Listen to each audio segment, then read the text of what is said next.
So today I'm going to be planting some native flowers that I've just gone and bought from Harvest Nursery with the idea that we're going to have something flowering in the garden throughout the year.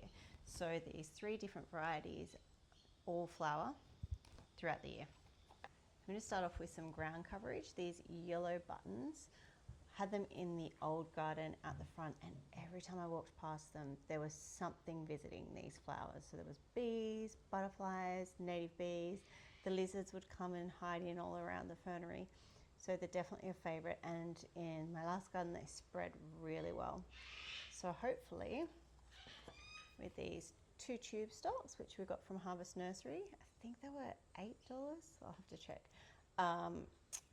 we'll get a fair decent amount of coverage. The next one I'm going to plant doesn't look like much at the moment, the native fuchsias. So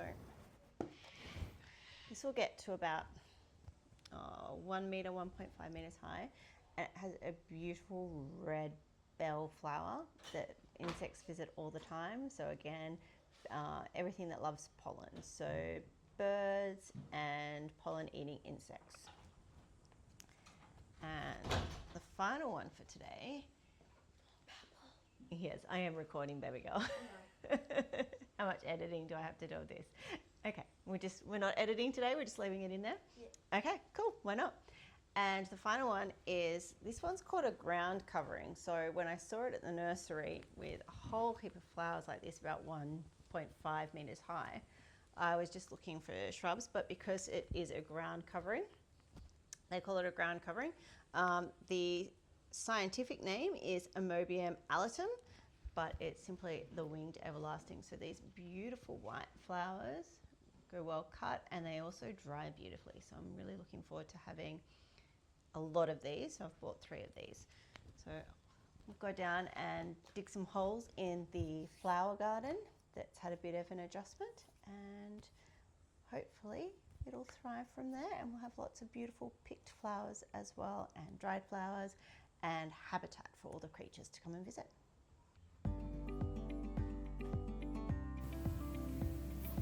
It's a good habit to always label your plants, and now that my mind is playing tricks on me and my memory is not as good as it used to be, I am making sure that the winged everlasting is labelled, because for some reason I'm constantly forgetting the name of that plant, and I absolutely love it and I want to be able to go to the nursery to get more.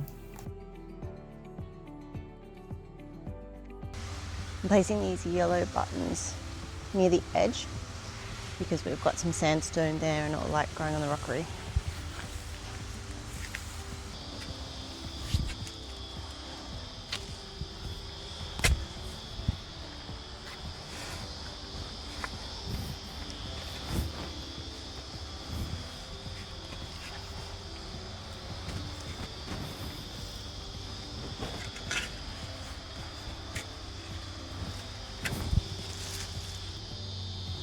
There have been some caterpillars in this soil. That's why I'm putting gloves on. So in the old garden I'd make sure that I had closed-in shoes and gloves on because we had lots of spiders. But this one, it's more, I'm worried about caterpillars. Hopefully eventually I will be wearing closed-in shoes because of spiders, but we're still just welcoming in the lizards here. Okay.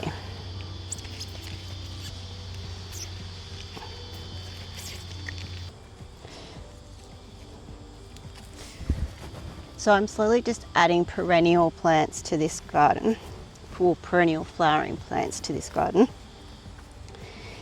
as I have budget. And I'm also very consciously only buying a couple of plants at a time. In the past I would go to the nursery, get really excited by a whole heap of plants and run out of time and steam before I planted them all. So start small and gradually add. It's much more achievable. At some point I am going to give these native grasses a trim. You might be able to see over near the flowers I've used this brown dead stuff as a bit of a mulch. I think it could also be used to do some fun weaving, but I haven't tried yet. Maybe a broom to sweep out the cobwebs.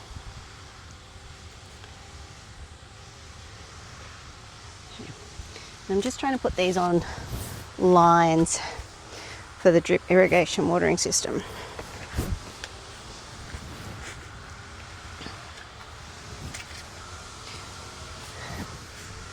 So we are really close to the water's edge here, so there is a fair bit of sandstone.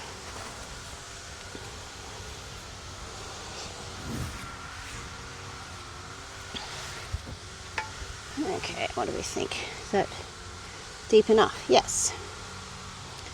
I'm going to plant these two relatively close together. You can see there's no labels on this one suggesting what to do, so hopefully that's not the wrong thing. Hopefully it doesn't want lots of space. But I just feel that putting them close together just feels right. And go with your gut instincts. This is the native fuchsia, which is going to have that beautiful red bell flower.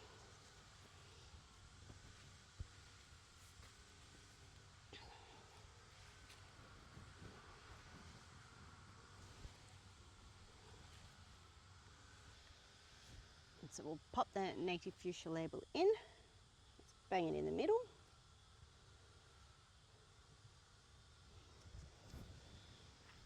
And last but not least, the yellow buttons.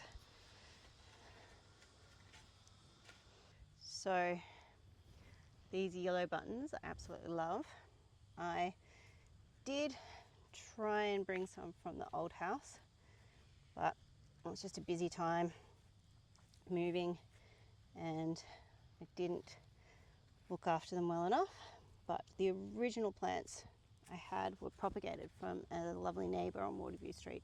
So I know that I can propagate these yellow buttons successfully.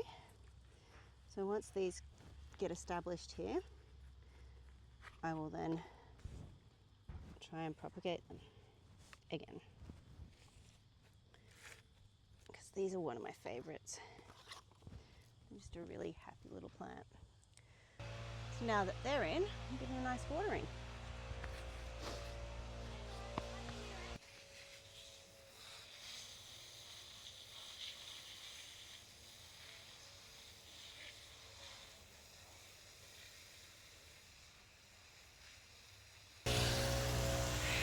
So you might notice I'm putting a lot of water in this pot back here. That's the blueberry pot. So it's in a pot because blueberries like a more acidic soil, and pots also dry out much quicker, so you need to make sure there's more water in there. I like to flood the pot so you can pretty much see a bit of water on top.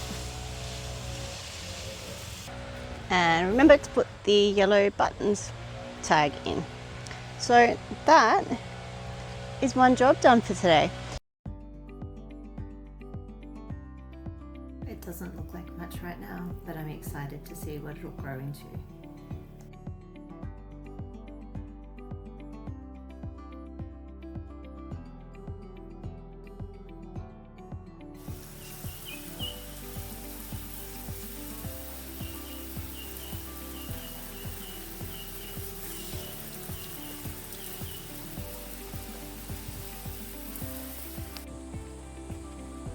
I also like these rock daisies.